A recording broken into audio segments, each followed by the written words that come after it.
Bonjour à tous et à toutes, ici Marc Goulax et aujourd'hui je vais vous parler du revenu universel et de l'allocation universelle. Alors, émancipation, esclavage, bref, ce sujet a fait couler beaucoup d'encre ces derniers temps, notamment avec la crise du coronavirus. Beaucoup voient le revenu universel comme étant le projet de la servilité générale de la population afin de la rendre dépendante de l'État. D'autres voient en le revenu universel un outil d'émancipation. Bref, on peut dire que cette réforme pose beaucoup de questions et ne laisse personne indifférent dans le camp politique, ce qui en fait donc un sujet intéressant. Alors, allocation ou revenu, quelle est la différence? La différence est qu'en fait, l'allocation universelle supposerait que le montant versé par l'État ne pourrait pas devenir un réel revenu de substitution au travail. Donc, le principe de travail obligatoire resterait présent. Mais permettrait d'occuper des emplois à temps partiel ou des emplois avec un fonctionnement nouveau, comme les plateformes web par exemple, comme Uber, comme Deliveroo, qui du coup, quand on est appuyé par une allocation universelle, permettrait de diminuer son temps de travail et continuer à travailler sur des plateformes et de ne pas dépendre d'un patron et de ne pas être dans le cercle du salariat. Le problème de ce point de vue, c'est que le patronat aurait donc plus tendance à se reposer sur des emplois précaires et à ne pas chercher les augmentations salariales dans les négociations, car l'État vous paye déjà. Le revenu, lui, suppose une substitution du salaire, et donc ce serait l'État qui prendrait en charge les citoyens plutôt que leur patron. Bon, il semblerait qu'il ne constitue pas une désincitation à l'emploi. Le principal problème de la vision du revenu de substitution, en fait, c'est qui fixe le montant et comment on le finance. Alors, dans les différentes visions politiques, il y a une vision de gauche, une vision de droite pour, et une vision de gauche et une vision de droite contre. Alors, caricaturalement, évidemment. Dans les contres, pour la gauche, ce serait une tentative de destruction progressive des services publics et des revenus de remplacement. Donc, en gros, ça va tuer les revendications par la création de dépendants financiers de l'État, le principe du pain et des jeux, hein. Et pour la droite, ce serait une source d'assistanat généralisé, suppression de la prise de risque, hein, car le risque est le principal composant de la vie, et par conséquent la principale composante du capitalisme. Et donc ça créerait aussi un État maître des libertés des uns et des autres, car un État qui peut tout vous donner peut aussi tout vous prendre. Et dans les visions pour le revenu universel, à gauche, évidemment, on a la fin de l'extrême pauvreté, du principe du salarié obligatoire pour survivre, et peut-être aussi un argument dans les négociations patronales. Bah oui, si par exemple votre patron ne veut pas augmenter votre salaire, vous lui dites, écoute, moi j'ai mon revenu universel à côté, je peux tout à fait attendre. Donc ça peut jouer aussi, ça dépend comment on joue le jeu et comment la législation va le mettre en place. Et pour la vision de droite, ce serait une émancipation des personnes en tant qu'individus et une libération, car ils ne poseront plus leur choix de vie en fonction de leur cadre financier. Par exemple, les personnes qui n'auront plus besoin d'hésiter à se mettre en cohabitant du point de vue fiscal, parce que ils auront leur revenu universel pour justement payer convenablement leur fiscalité. D'où, avec le revenu universel, se pose la question aussi de l'individualisation des droits sociaux. Moi, je suis complètement pour, par exemple. Alors justement, parlons de mes arguments pour le revenu ou l'allocation universelle. Alors effectivement, ça permet de sortir du principe de travail obligatoire pour une vision du travail-choix, qui serait une évolution dans notre organisation de la société. Toute personne prend part à l'économie et toute personne apporte de la valeur ajoutée en posant des actes du quotidien. Quand vous aidez votre voisin, quand vous dépannez quelqu'un, quand vous achetez des objets, quand vous éduquez vos enfants, ce sont des actes qui auront un impact productif plus tard. Au fond, en fait, cette redistribution permet la reconnaissance de tous comme étant considérés dans la société et comme étant des composantes économiques à part entière de la société. Ce système permet une avancée vers l'épanouissement de tous, que ce soit d'un point de vue personnel, en ayant la possibilité de prendre du temps pour soi, ou même du temps sanitaire, en ayant une meilleure qualité de vie, car les revenus augmentent et donc les achats de qualité et l'accès aux soins le peuvent également. Tout cela en supprimant le stress à l'emploi, avec l'obligation de nouveau de trouver un emploi et la pression sociale. Alors, les petits entrepreneurs auraient une bouffée d'oxygène, car des commerces qui ne seraient pas forcément rentables auraient un peu de répit grâce justement à la rémunération de leurs salariés et de leurs patrons avec le revenu universel. D'ailleurs, une expérience en Namibie a prouvé que les gens avaient tendance à prendre plus de risques depuis l'instauration d'un revenu de base. Les salaires y ont augmenté de 29%, soit plus que l'augmentation due au revenu de base qui était rentré. Et le chômage a diminué. En soi, toutes les expérimentations et applications de cette réforme ont apporté des effets positifs. Au Canada, par exemple, on a constaté une baisse des hospitalisations et de la criminalité, ainsi qu'une augmentation du temps d'études des plus jeunes. Alors, se pose aussi une question de la sortie de la trappe à inactivité. Alors, la trappe à inactivité, en fait, c'est la somme de toutes les désincitations au travail. Elle est créée par des couvertures sociales et économiques données aux personnes sans emploi par rapport à la rémunération qu'ils pourraient obtenir sur le marché de l'emploi. Cas pratique, je touche 1000 euros d'aide sociale en étant VIPO. Donc tous les soins de santé sont remboursés sur ce statut. Et on me propose un travail rémunéré 200 euros de plus. Donc 1200 euros. Mais le problème étant que, premièrement, je vais me mettre à payer des impôts. Donc les 200 euros se transformeraient plus vite en 150 ou 100 euros. Je vais devoir me déplacer et engendrer des nouveaux frais dus à mon travail. Donc voiture, bus, abonnement. Ça fait un abonnement de bus, c'est plusieurs centaines d'euros par an. Voiture, c'est beaucoup plus de frais. Et de l'autre côté, j'aurai plus accès au remboursement total de mes soins de santé, car je ne serai plus sous statut VIPO. En résulte donc une trappe à inactivité, du moins en théorie, car aucune étude économétrique n'ont pu avérer les thèses de la trappe à inactivité. Mais c'est évident qu'il y a du vrai dans cette théorie selon moi. Alors, quel serait le cadre législatif pour appliquer le revenu ou l'allocation universelle? Bon, il est évident que si cette réforme est lancée, elle serait très complexe à supprimer, car elle en deviendrait indispensable pour des millions de personnes.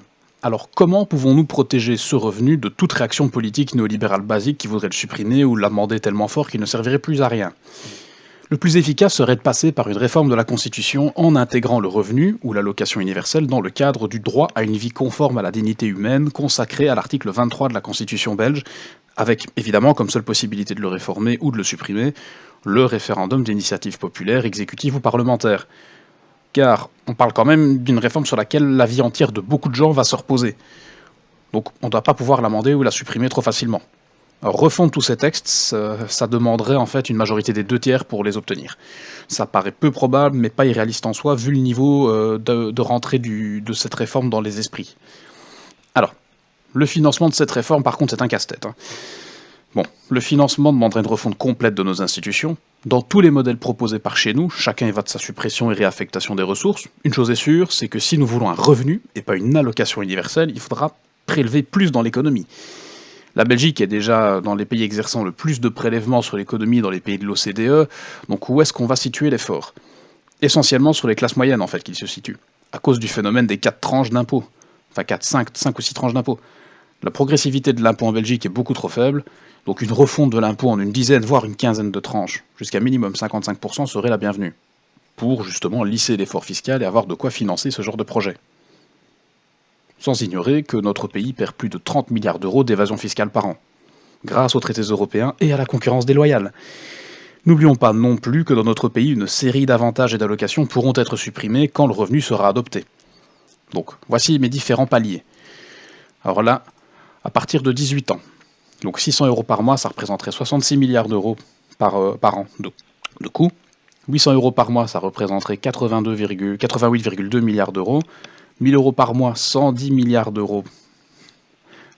Donc 1115 euros, ça c'est le seuil de pauvreté en 2020, par mois ça représenterait 122,83 euros.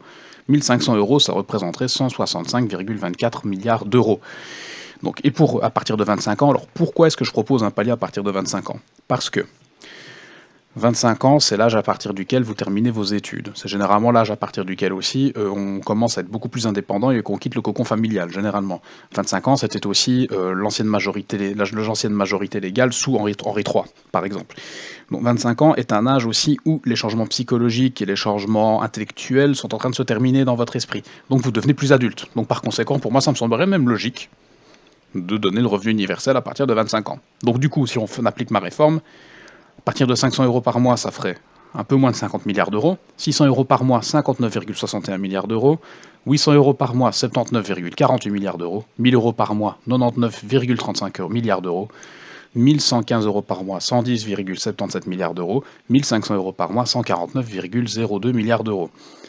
Alors ces calculs sont bien jolis évidemment, mais je ne prévois pas évidemment l'augmentation de la fécondité qui résultera du revenu universel, car le bonheur va augmenter, donc de fait la fécondité augmentera, donc il y aura plus de gens qui vont naître.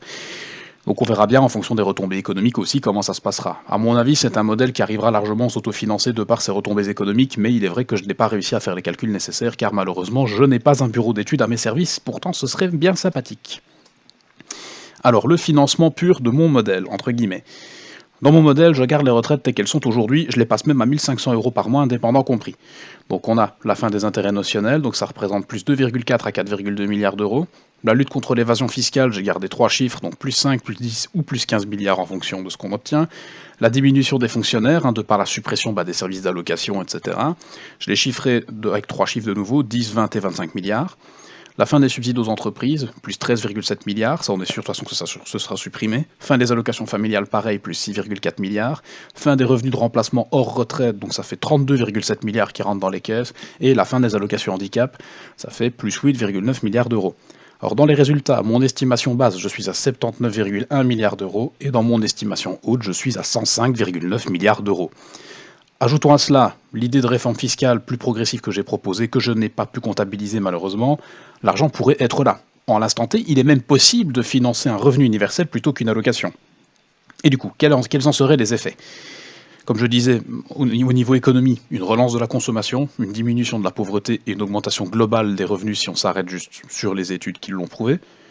Niveau démographique, comme je disais, une augmentation des naissances à prévoir, tout simplement parce que les gens seront plus heureux, auront plus de temps et plus d'argent, résultera une augmentation des naissances. La question principale est de savoir si dans 20, 30, 40 ans, ce revenu restera finançable si la population augmente.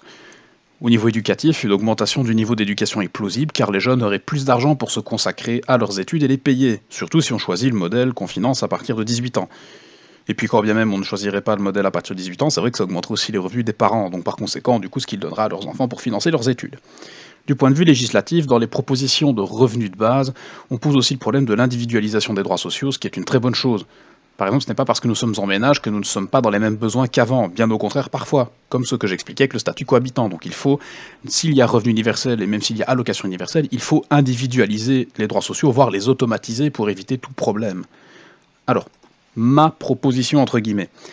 L'idée de base serait de démarrer avec une allocation. Par exemple, les 600 € par mois sont directement finançables avec mon estimation basse, et ça permettrait de procéder lentement vers un changement de paradigme économique. Bon, première interrogation que l'on pose, ce serait sur la question de l'inflation. On considérerait que le revenu ou l'allocation universelle serait un outil ultra-inflationniste. Je suis pas complètement d'accord avec cette vision pour plusieurs points. Premier point, l'augmentation de masse monétaire en circulation ne crée pas de l'inflation, c'est l'augmentation de sa vitesse de circulation qui le fait. L'argent public que j'engage dans la réforme et qu'on engagerait dans les réformes, il est déjà au moins à moitié dans l'économie réelle. Ce sont toutes les allocations supprimées, ça se retrouve dans l'économie réelle. Donc il reste l'autre moitié qui n'y est pas. Bon, il est vrai que l'inflation montera avec le revenu universel, tout comme elle devrait être censée monter avec une économie normale. Il serait très étonnant que l'inflation dépasse les 5 points. Tout le monde ne se mettra pas à consommer à hu et à dia. Et en soi, le problème n'est pas l'inflation en tant que telle, mais le niveau de vie des gens, qui, quand il est assez élevé, ne subissent pas l'inflation.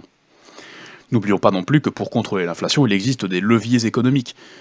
La baisse ou la montée des taux directeurs de la Banque centrale, la masse monétaire en circulation, donc les maîtres de la monnaie, et la politique fiscale. D'où l'importance sémantique de questionner notre appartenance à l'Union européenne si on veut un vrai revenu universel stable. Après, on pourrait, en fonction des retombées économiques et des nouveaux comportements de marché, dus à la réforme, l'augmenter ou l'amender. Autre chose à voir, c'est que le revenu universel demandera beaucoup de changements économiques, notamment du protectionnisme, pour financer nos productions. Car avoir plus de pouvoir d'achat, c'est très très bien, mais si c'est pour acheter des produits venus de Chine ou du Bangladesh, en fait ça transformerait le revenu universel en sorte de subvention à la désindustrialisation au final. D'où la question du protectionnisme et donc de nouveau de notre appartenance à l'Union européenne qui, de par les traités de fonctionnement de l'Union européenne, ça bloque tout. Le revenu universel idéal devrait permettre aux citoyens de vivre indépendamment et selon leur propre volonté. Mais est-ce qu'un pays n'étant pas capable de s'émanciper pourra émanciper ses citoyens ? Je ne pense pas. En étant soumis à la BCE et à la Commission, nous ne sommes plus maîtres de nos décisions. Engager une réforme sur plusieurs milliards d'euros en n'ayant pas notre banque centrale propre avec la capacité de contrôler notre monnaie, notre économie et notre législation commerciale serait tout simplement un jeu de roulette belge qui, contrairement à la roulette russe, contient qu'une seule place vide dans le barillet.